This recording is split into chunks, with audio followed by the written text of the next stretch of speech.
ಕೇಂದ್ರ ಸರ್ಕಾರದ ಉನ್ನತ ಸ್ಥಾನದಲ್ಲಿರ್ತಕ್ಕಂಥ ಗೃಹ ಮಂತ್ರಿ ಅಮಿತ್ ಶಾ ರವರು ನಿನ್ನೆ ಪಾರ್ಲಿಮೆಂಟಲ್ಲಿ ಮಾತಾಡಬೇಕಾದ್ರೆ ಈ ದೇಶಕ್ಕೆ ಸಂವಿಧಾನವನ್ನು ಕೊಟ್ಟಿರ್ತಕ್ಕಂಥ ಬಾಬಾ ಸಾಹೇಬ್ ಅಂಬೇಡ್ಕರ್ ಅವರ ಬಗ್ಗೆ ಒಂದು ಅವಹೇಳನಕಾರಿಯಾಗಿ ಮಾತಾಡಿರ್ತಕ್ಕಂಥದ್ದನ್ನು ಇದ್ದಾವೆ. ಅದರಲ್ಲಿ ಇವತ್ತು ಭದ್ರಾವತಿ ತಾಲೂಕಿನಲ್ಲಿ ತಾಲೂಕು ಕಾಂಗ್ರೆಸ್ ವತಿಯಿಂದ ಇವತ್ತು ಅಮಿತ್ ಶಾ ಅವರ ಹೇಳಿಕೆಯನ್ನು ಖಂಡಿಸಿ ಇವತ್ತು ಒಂದು ಪ್ರತಿಭಟನೆಯನ್ನು ಮಾಡ್ತಾ ಇದ್ದೀವಿ. ಏನು ಬಂಧುಗಳೇ, ಈ ದೇಶದಲ್ಲಿ ಪ್ರತಿಯೊಬ್ಬರೂ ಕೂಡ ಬಾಬಾ ಸಾಹೇಬ್ ಅಂಬೇಡ್ಕರ್ ಅವರು ರಚನೆ ಮಾಡಿರ್ತಕ್ಕಂಥ ಸಂವಿಧಾನದ ಅಡಿಯಲ್ಲಿ ಇವತ್ತು ನ್ಯಾಯಾಂಗ ಆಗಿರ್ಬೋದು, ರಾಜ್ಯಾಂಗ ಆಗಿರ್ಬೋದು, ಕಾರ್ಯಾಂಗ ಆಗಿರ್ಬೋದು, ಅವೆಲ್ಲವೂ ಕೂಡ ಇವತ್ತು ಕೆಲಸ ಮಾಡ್ತಾ ಇದ್ದಾವೆ. ಅಂಥದ್ದು ಅವಿವೇಕಿ ಅಮಿತ್ ಶಾ ಮಾತಾಡ್ತಾ ಹೇಳ್ತಾನೆ, ಬಾಬಾ ಸಾಹೇಬ್ ಅಂಬೇಡ್ಕರ್ ಅವರನ್ನ ಕುರಿತು ಹೇಳ್ತಾನೆ, ಅಂಬೇಡ್ಕರ್ ಅಂಬೇಡ್ಕರ್ ಅಂಬೇಡ್ಕರ್ ಅನ್ನೋದು ಇವತ್ತು ಅದೊಂದು ಫ್ಯಾಷನ್ ಆಗಿದೆ. ಅದೇ ದೇವರನ್ನ ಭಜನೆ ಮಾಡಿದ್ರೆ ದೇವರ ಹೆಸರನ್ನ ಅಂಬೇಡ್ಕರ್ ಅವ್ರನ್ನ ಹೆಸರನ್ನ ಎಷ್ಟು ಸಲ ಹೇಳ್ತೀವೋ ಅಷ್ಟು ಸಲ ದೇವರ ಹೆಸರು ಹೇಳಿದ್ರೆ ನಮಗೆ ಸ್ವರ್ಗನರ ಪ್ರಾಪ್ತಿ ಆಗ್ತಾ ಇತ್ತು ಅಂತ. ಇವನ್ನ ನಿಜವಾಗಲೂ ಕೂಡ ಅವಿವೇಕಿ ಅನ್ಬೇಕಾ ಇಲ್ಲ ಮುಟ್ಟಾಳ ಅನ್ಬೇಕಾ ಅನ್ನೋದನ್ನ ಇವತ್ತು ನಾವು ತಿಳ್ಕೋಬೇಕಾಗಿದೆ. ಯಾಕೆಂತಂದ್ರೆ ಇಡೀ ವಿಶ್ವನೇ ಬಾಬಾ ಸಾಹೇಬ್ ಅಂಬೇಡ್ಕರ್ ಅವರನ್ನ ಜ್ಞಾನಿ, ಆತ ಬರೆದಿರ್ತಕ್ಕಂಥ ಈ ದೇಶದ ಸಂವಿಧಾನ ಇಡೀ ಪ್ರಪಂಚದಲ್ಲೇ ಶ್ರೇಷ್ಠವಾಗಿರ್ತಕ್ಕಂಥ ಸಂವಿಧಾನ ಅಂತ ಅಂದ್ಬಿಟ್ಟು ಇಡೀ ವಿಶ್ವನೇ ಒಪ್ಕೊಂಡಿದೆ. ಈ ಭಾರತದ ಪ್ರಜಾಪ್ರಭುತ್ವ ರಾಷ್ಟ್ರಕ್ಕೆ ಬೇಕಾಗಿರ್ತಕ್ಕಂಥ ಸಂವಿಧಾನವನ್ನು ಎಲ್ಲವನ್ನು ಅಳೆದು ತೂಗಿ ಅಂಬೇಡ್ಕರ್ ಅವರು ರಚನೆ ಮಾಡಿದ್ದಾರೆ.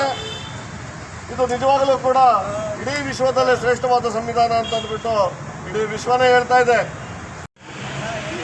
ಆಗಮಿಸಿರ್ತಕ್ಕಂಥ ನಗರಸಭಾ ಮಾಜಿ ಅಧ್ಯಕ್ಷರು ಹಾಗೂ ನಗರದ ಅಧ್ಯಕ್ಷರಾಗಿರ್ತಕ್ಕಂಥ ಚಿಕ್ಕಣ್ಣನವರೇ, ಬಿಜೆಪಿ ಸರ್ಕಾರ ದೇಶದ ಏನು ಮೋದಿ ಸರ್ಕಾರ ನಾವು ಹೇಳ್ತೀವಿ, ಮೋದಿ ಸರ್ಕಾರ ಅಂತ ಹೇಳ್ತಾರೆ, ಅವರು ಪ್ರಪ್ರಥಮವಾಗಿ ಗೆದ್ದ ನಂತರದಲ್ಲಿ ಪಾರ್ಲಿಮೆಂಟ್ಗೆ ನಮಸ್ಕಾರ ಮಾಡ್ತಾರೆ, ದೀರ್ಘದಂಡ ನಮಸ್ಕಾರ ಮಾಡ್ತಾರೆ. ಎರಡನೇದು ದೇಶದ ಸಂವಿಧಾನವನ್ನು ಎತ್ತಿ ಹಿಡಿದು ನಾವು ಸಂವಿಧಾನಕ್ಕೆ ಬದ್ಧರಾಗಿದ್ದೀವಿ ಅಂತ ಹೇಳ್ತಾರೆ. ಇದರಲ್ಲಿ ನಾವು ಅರ್ಥ ಮಾಡ್ಕೊಬೇಕು, ಬಿಜೆಪಿಯವರು ಹೇಳೋದು ಒಂದು ಮಾಡೋದು ಒಂದು ಅಂತ. ಈ ದೇಶದ ಸಂವಿಧಾನವನ್ನು ತಲೆಬಗ್ಗಿಸಿ ನಮಸ್ಕಾರ ಮಾಡ್ತಾರೆ. ಆದರೆ ಇವತ್ತು ಅವ್ರು ನಡ್ಕೊಳ್ತಕ್ಕಂಥ ಅವರ ಬಿಹೇವಿಯರ್ ನೋಡ್ತಾ ಹೋದರೆ, ಅವ್ರು ನಡತೆ ನೋಡ್ತಾ ಹೋದರೆ ಈ ದೇಶದ ಸಂವಿಧಾನಕ್ಕೆ ವಿರುದ್ಧವಾಗಿ ವಿರುದ್ಧವಾಗಿ ನಡ್ತಕ್ಕಂಥ ಎಲ್ಲ ರಾಷ್ಟ್ರಗಳಿದೆ. ಇವತ್ತು ನೋಡಿರ್ಬೋದು, ಒಬ್ಬ ಶಾಸಕರು ಹೇಳ್ತಾ ಹೋಗ್ತಾರೆ, ನಾವು ಬಂದಿರತಕ್ಕಂಥದ್ದೇ ಸಂವಿಧಾನವನ್ನು ತಿದ್ದುಪಡಿ ಮಾಡಲಿಕ್ಕೆ ಅಂತ ಹೇಳ್ತಾರೆ. ಏನಿದ್ರ ಅರ್ಥ? ಈ ದೇಶದಲ್ಲಿ ಏನು ನೀವು ಸ್ಥಾನಮಾನ ಪಡ್ಕೊಂಡಿದ್ದೀರಿ, ಅವರು ನಿಮ್ಮ ಮನೋಸಂಸ್ಕೃತಿಯಿಂದ ಆ ಸ್ಥಾನಮಾನ ಪಡ್ಕೊಂಡಿದ್ದೀರೋ, ಈ ದೇಶದ ಸಂವಿಧಾನದ ಅಡಿಯಲ್ಲಿ ಸ್ಥಾನಮಾನ ಪಡ್ಕೊಂಡಿದ್ದೀರೋ? ಸನ್ಮಾನ್ಯ ಸಿದ್ದರಾಮಯ್ಯನವರು ಹೇಳ್ತಾರೆ, ನನಗೆ ಸಂವಿಧಾನ ಇಲ್ಲ ಅಂದಿದ್ರೆ ನಾನು ಇವತ್ತು ಯಾವುದೋ ಹೊಲದಲ್ಲಿ ಯಾವುದೋ ಜಮೀನನ್ನು ಕುರಿ ಕಾಯ್ತಾ ಇದ್ದೆ ಅಂತ ಹೇಳ್ತಾರೆ.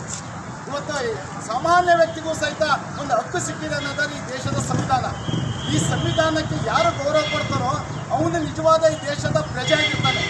ಸಂವಿಧಾನಕ್ಕೆ ಯಾರು ಗೌರವ ಕೊಡೋದಿಲ್ವೋ ಅವನು ಈ ದೇಶದ್ರೋಹಿ ಆಗಿರ್ತಾನೆ. ಆ ರೀತಿಯ ದೇಶದ್ರೋಹಿಯ ಕೆಲಸವನ್ನು ಈ ದೇಶದ ಗೃಹ ಮಂತ್ರಿಗಳು ಮಾಡಿದ್ದಾರೆ. ಅವ್ರು ಹೇಳ್ತಾರೆ, ಅಮಿತ್ ಶಾ ಅವ್ರು ಹೇಳ್ತಾರೆ, 3 ಬಾರಿ ನೀವು ಅಂಬೇಡ್ಕರ್ ಅನ್ನ ಬಂದು ನೀವು ದೇವ್ರ ಹೆಸರು ಹೇಳಿದ್ರೆ ಮೋಕ್ಷ ಕೊಡ್ತಿದ್ರಿ ಅಂತ. ನಾವು ಹೇಳ್ತಿರೋ ಸಮಯ ಸಾವಿರಾರು ವರ್ಷಗಳಿಂದ ದೇವರು ಅಂದ್ಕೊಂಬಂದಿದ್ದೀರಲ್ಲ, ನಿಮಗೆ ಯಾವ್ದು ಮೋಕ್ಷ ಸಿಕ್ಕಿದೆ? ಹೋಗಿ ನೀವು ಮೋಕ್ಷ ಸಿಕ್ಕಿದ್ರೆ ಹೋಗಿ ಅಲ್ಲೇ ನೀವು ರಾಜ್ಯಾಧಿಕಾರ ಮಾಡಿರಿ. ಈ ಪ್ರಜಾಪ್ರಭುತ್ವದಿಂದ ಯಾಕೆ ಬಂದಿದ್ದೀರಿ? ಇವತ್ತು ಯೋಚನೆ ಮಾಡಬೇಕಾಗಿದೆ ಬಂಧುಗಳೇ. ಸಂವಿಧಾನ ಅತ್ಯಂತ ಹೆಚ್ಚು ಏನಾದರೂ ನೋವು ಕೊಟ್ಟಿದ್ರೆ ಅದು ಬಿಜೆಪಿ ಅಂತಕ್ಕಂಥ ಮನಸ್ಥಿತಿ ಇರ್ತಕ್ಕಂಥ ವರ್ಗಕ್ಕೆ ಮಾತ್ರ. ಅವರಿಗೆ ಅದು ಕರೆಂಟ್ ಆಗಿದೆ. ಇವತ್ತು ನೀವು ನೋಡಿರ್ಬೋದು, IPC, CPC, CRPCಗಳನ್ನು ಏನವರಿದ್ರೆ ಎಲ್ಲ ಬಂದು ಬದಲಾವಣೆ ಮಾಡಿದ್ದಾರೆ. ಇವತ್ತು ಸಾಮಾನ್ಯರಿಗೆ ಒಂದು ಇಸ್ಪೀಟ್ ಕೇಸಲ್ಲಿ 500 ರೂಪಾಯಿ ಕೊಟ್ಟು ಹೊರಗೆ ಬರ್ತಾ ಇದೆ. ಇವತ್ತು 25,000 ರೂಪಾಯಿ ಫೈನ್ ಆಗ್ತಕ್ಕಂಥದ್ದು, ಸ್ಪಾಟಲ್ಲಿ ಫೈನ್ ಆಗ್ತಕ್ಕಂಥ ವ್ಯವಸ್ಥೆ ಮಾಡಿದ್ದಾರೆ. 500 ರೂಪಾಯಿ ಕೊಟ್ಟೆ ವೆಹಿಕಲ್ನ DL ಇಲ್ಲ, ಇನ್ಸೂರೆನ್ಸ್ ಇಲ್ಲ ಅಂತ ಹೋಗಿ ಬರ್ತಿದ್ರು. ಕೀಳಾಗಿ ಮಾತಾಡಿ ಅವಹೇಳನ ವಚನ ಬಳಸಿದಂಥ ಅಮಿತ್ ಶಾಗೆ ಮೊಟ್ಟಮೊದಲನೇದಾಗಿ ಧಿಕ್ಕಾರವನ್ನು ಹೇಳ್ತಾ ಇದ್ದೀನಿ. ಸ್ನೇಹಿತರೆ, ಇವತ್ತು ನಮ್ಮ ಭಾರತ ದೇಶದಲ್ಲಿ ನಾವು ತಪ್ಪು ಮಾಡಿರೋದು ಏನಪ್ಪ ಅಂತಂದರೆ, ಬಾಬಾ ಸಾಹೇಬ್ ಸಂವಿಧಾನ ಅರ್ಥವಂತರ ಕೈಯಲ್ಲಿ ದೇಶವನ್ನು ಕೊಟ್ಟಿಲ್ಲ. ಈ RSS RSN ಅಡಿಯಲ್ಲಿ ಬಳಗಿದಂಥವ್ರಿಗೆ ಇವತ್ತು ಈ ದೇಶವನ್ನು ನಾವು ಅಧಿಕಾರ ಕೊಟ್ಟು ಒಂದು ದೊಡ್ಡ ನೋವನ್ನು ಅನುಭವಿಸ್ತಾ ಇದ್ದೀವಿ ಸ್ನೇಹಿತರೆ. ಇವತ್ತು ಸಂವಿಧಾನ ಡಾಕ್ಟರ್ ಬಿ ಆರ್ ಅಂಬೇಡ್ಕರ್ ಸಾಹೇಬರು ನಮ್ಮ ಮುಖ್ಯಮಂತ್ರಿ ಸಿದ್ದರಾಮಯ್ಯ ಹೇಳಿದ್ದಾರೆ, ಎಲ್ಲ ಪೇಪರ್ಗಳು ಕೂಡ ಬಂದಿದೆ. ಇವತ್ತು ನರೇಂದ್ರ ಮೋದಿ ಪ್ರಧಾನಮಂತ್ರಿ ಆಗಿರೋದು ಡಾಕ್ಟರ್ ಅಂಬೇಡ್ಕರ್ ಸಂವಿಧಾನದಿಂದ, ನಾನು ಮುಖ್ಯಮಂತ್ರಿ ಆಗಿರೋದು ಸಂವಿಧಾನದ, ಮಲ್ಲಿಕಾರ್ಜುನ ಖರ್ಗೆ ಈ ರಾಷ್ಟ್ರೀಯ ಅಧ್ಯಕ್ಷ ಆಗಿರೋ ಸಂವಿಧಾನದ ಅಂತೇಳಿ ನಮ್ಮ ರಾಜ್ಯದ ಮುಖ್ಯಮಂತ್ರಿ ಸಿದ್ದರಾಮಯ್ಯ ಅವರು ಸಂಕ್ಷಿಪ್ತವಾಗಿ ಬಹಳ ವಿವರಣೆಯನ್ನು ಕೊಟ್ಟಿದ್ದಾರೆ. ಇಂಥ ಒಂದು ಸಂದರ್ಭದಲ್ಲಿ ಡಾಕ್ಟರ್ ಬಿ ಆರ್ ಅಂಬೇಡ್ಕರ್ ಅವರ ಬಗ್ಗೆ ಇವತ್ತಲ್ಲ ಮುಂಚೆಯಿಂದಲೂ ಕೂಡ ಟೀಕೆ ಟಿಪ್ಪಣಿ ಮಾಡ್ತಾ ಬರ್ತಾನೆ ಇದ್ದಾರೆ. ಇದನ್ನು ಜನ ಅರ್ಥ ಮಾಡ್ಕೊಂಡಿಲ್ಲ. ಕೆಲವರು ಜನರು ದುಡ್ಡಿನ ಆವೇಶಕ್ಕೆ ಇಂಥ ಕೃತಜ್ಞತೆ ಬಲಿಯಾಗಿ ಇವತ್ತು ನಮ್ಮ ಭಾರತ ದೇಶದಲ್ಲಿ ಇವತ್ತು ಸರ್ಕಾರವನ್ನು ತಂದಿದ್ದಾರೆ ಸ್ನೇಹಿತರೆ. ಕಳೆದ ಬಾರಿ 303 ಸೀಟ್, ಈ ಸಲ 240 ಸೀಟ್ ಬಂದಿದೆ. ಯಾಕೆ ಬಂದಿದೆ?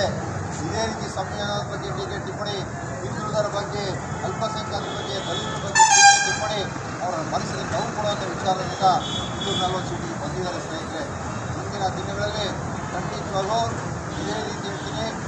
ಇವತ್ತು ಅಂಬೇಡ್ಕರ್ ಅವಮಾನ ಮಾಡಿದ್ರಲ್ಲ, ಇಡೀ ಭಾರತ ದೇಶದ 140 ಕೋಟಿ ಜನಕ್ಕೂ ಕೂಡ ಇದು ಅವಮಾನ ಆಗಿರೋದು.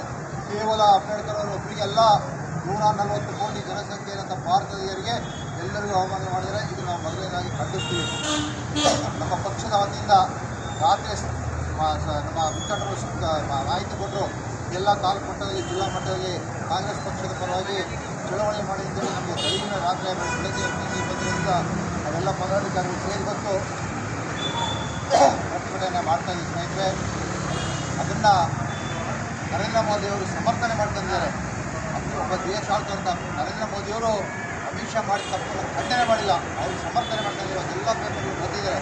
ಅಮಿತ್ ಶಾ ಅವರು ಏನು ತಪ್ಪು ಮಾಹಿತಿ ಹೇಳಿಲ್ಲ, ಅವರು ಕರೆಕ್ಟಾಗಿ ಮಾತಾಡಿದೆ ಅಂತ ಹೇಳಿದರೆ ಇದು ಎಂಥ ದೊಡ್ಡ ದುರಂತ ಅಂತೇಳಿ ನಾವೆಲ್ಲರೂ ಕೂಡ ಪ್ರಯತ್ನ ತರಬೇಕು. ಮುಂದಿನ ದಿನಗಳಲ್ಲಿ ನಾವು ಇದೇ ರೀತಿ ಮುಂದುವರ್ಕೊಂಡು ಹೋದರೆ ನಮ್ಮ ಭಾರತ ದೇಶವನ್ನು ಮತ್ತೆ ನಾವು ಅಡಾಡಿಸಿ ಮತ್ತೆ ಹೋರಾಟವನ್ನು ಸ್ವತಂತ್ರ ಪರವಾಗಿ ಯಾರು ಹೋರಾಟ ಮಾಡಿದ್ವೋ ನಾವು ಫಸ್ಟ್ BJP ಪರವಾಗಿ ಹೋರಾಟ ಮಾಡುವಂಥ ಮತ್ತು ಮುಂದಿನ ದಿನಗಳಲ್ಲಿ ಬರುವಂಥ ರಾಜ್ಯಕ್ಕೆ ಬರುವಂಥ ಕೆಲಸ ಕಾರ್ಯಕ್ರಮ ನಾವು ಯಾರು ಮಾಡಬಾರ್ದು.